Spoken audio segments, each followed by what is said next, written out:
আরো বড় হও, এই জাতীয় জায়গায় এবার এখন লেখাপড়া করো। কিন্তু মনে মানে নাই, গিয়েছেন স্টেশনে, এখন ভিতরে ঢুকবেন, ওনার পকেটে কোনো টাকা নাই।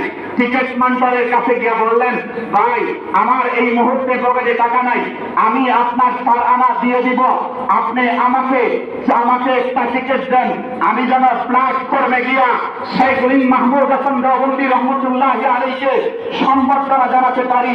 ওই টিকিট মাস্টার শেখুল হাদিস আল্লামা জাকারিয়া কান্দাবী রহমতুল্লাহ আলাইহি একবার চেহারার দিকে তাকাইয়া সেই একটা টিকিট দিয়েছে। পৃথিবীর ইতিহাসে আপনারা সব জায়গায় বাকি লেনদেন করতে পারবেন, কিন্তু রেল স্টেশনের একটি কাউন্টারের মধ্যে কখনো বাকি দেওয়া হয় না। এখন ভিতরে ঢুকে গেছেন, বাকি দিয়ে দিয়েছে, ভিতরে গিয়ে পেয়েছেন সাহারানপুর মাদ্রাসার শেখুল হাদিস আল্লামা হযরত আব্দুল লতীফ সাহেব নগর আল্লাহু মারকাদাহু, গিয়া বললেন, হুজুর আমি